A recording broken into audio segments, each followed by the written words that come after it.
Buen día, muchachos. Bueno, en este problemita básicamente lo que tenemos aquí en la entrada es una señal que es del tipo PM, una señal que, si ustedes recuerdan, así como toda señal modulada pasabanda, se puede escribir de la forma A sub C coseno de omega sub C por T más un phi de T. Recuerden ustedes, vamos a tener acá nuestra señal con fase y desviación instantánea de fase phi. En el tipo de modulación PM, pues la información va a estar directamente en esta phi. Por otro lado, tenemos una señal de ruido también que está entrando acá, que si analizamos la densidad espectral de potencia de esa señal, veremos que es un rectángulo centrado en F sub C, casualmente la misma frecuencia central que tenemos para nuestra señal, y tiene un ancho de banda de 200K. No tenemos ningún filtro en la entrada, y también nos están diciendo por otro lado que nuestra señal, esta señal modulada PM, también tiene un ancho de banda que es B sub T, un ancho de banda de transmisión de 200 kHz.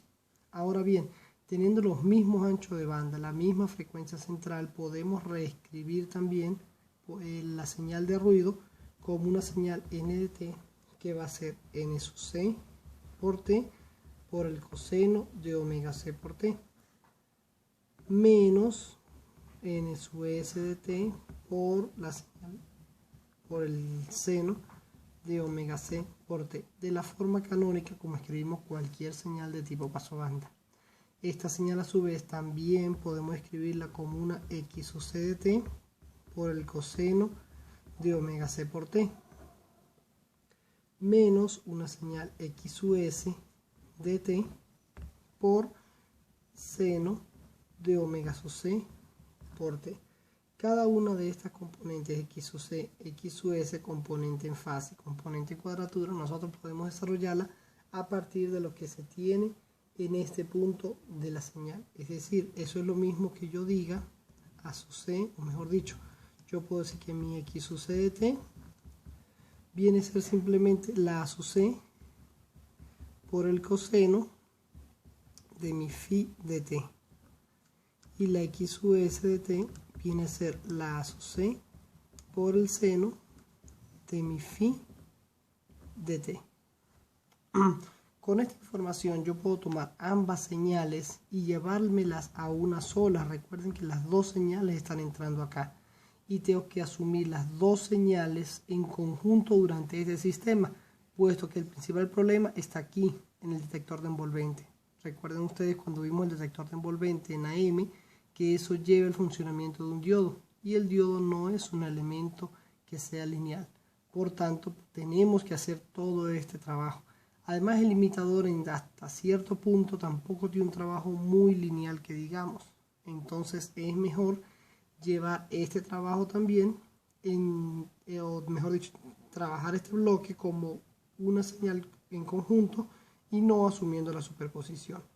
Cuando nosotros hacemos esto, podemos decir que van a salir dos señales, una señal que pudiésemos llamar señal de ruido, más una señal que sea una señal PM de T, trabajando en conjunto, y de esa manera vamos a tener las dos componentes en fase sumada, es decir, la X sub C de T más la N sub C de T por coseno de omega sub C por T, menos la componente en cuadratura X sub S de T más la componente en cuadratura del ruido N sub S de T, multiplicado todo por el seno de omega sub C por T. Esta señal, a su vez, también puede ser vista como una señal que tenga una amplitud total. Recuerden ustedes que la amplitud de una señal pasobanda se saca con la raíz cuadrada de la componente en fase al cuadrado, más el cuadrado de la componente en fase elevado al cuadrado. Esto sería coseno de omega sub C por T, más, pudiésemos hablar de aquí de un phi total de T. ¿Qué significa cada uno de estos componentes o cómo pudiese yo hallarlos? Nuevamente les repito, la amplitud total viene a ser la raíz cuadrada de la componente en fase, es decir, la x sub c de t más la n sub c de t elevado al cuadrado perdón, más la componente en cuadratura, la x sub s de t más la n sub s de t, esta también a su vez elevada al cuadrado. Todo esto metido entre una raíz me da mi amplitud total de esta señal macro, que es la que me está entrando aquí en este punto. Este punto pudiese llamarlo como un punto cero, por ponerle un nombre, tal vez.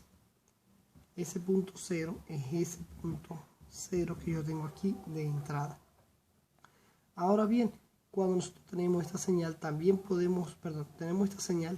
podemos hallar esta phi de t total.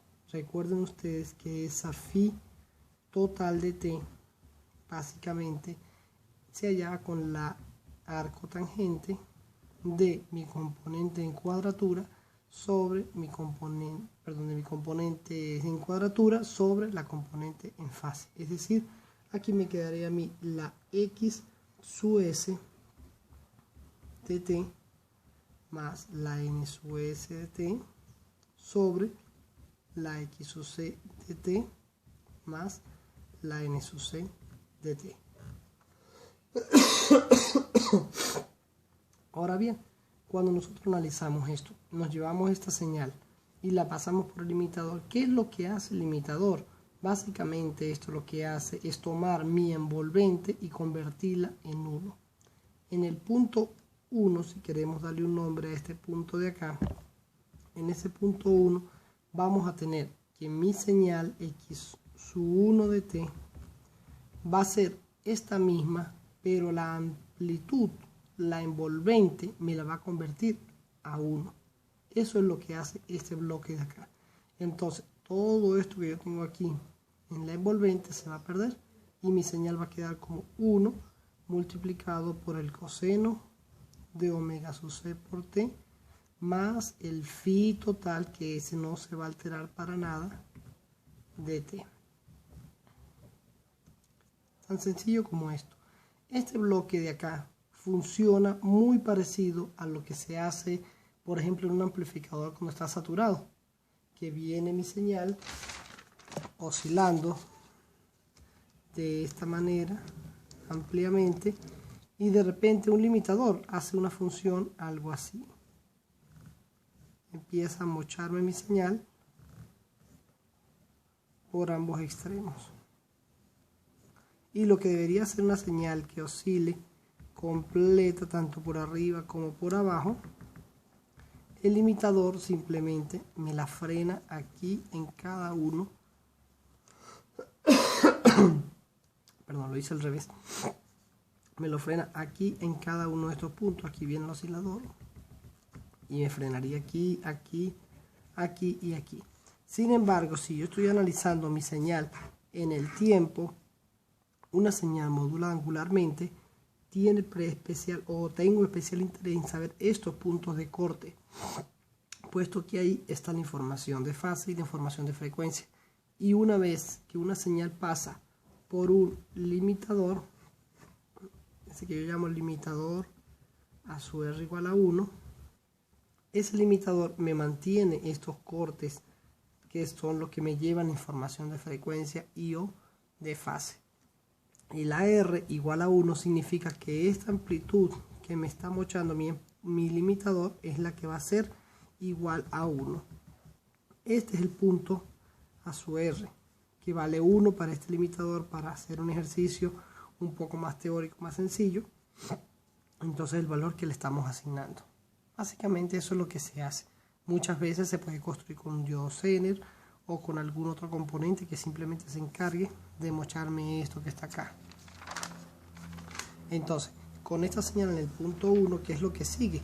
Tomar esta señal, metérsela al derivador, luego hallar el detector de envolvente. ¿Qué es lo que hace? Recuerden que el detector de envolvente lo que realmente me hallaría sería esta componente, pero esta componente de la señal después de haber sido derivada.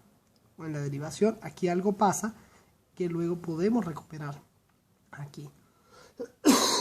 Si nosotros elimináramos este derivador y la señal de aquí la metemos directamente en la envolvente, aquí en la salida vamos a tener simplemente una constante 1, porque recuerden que la envolvente aquí sería esto, lo que me está acompañando al coseno. Sin embargo, bueno, tenemos que ver qué pasa aquí con el derivador, qué pasa con esta señal, después qué pasa aquí. Vamos al detector de envolvente y vemos que se recupera aquí en mi amplitud.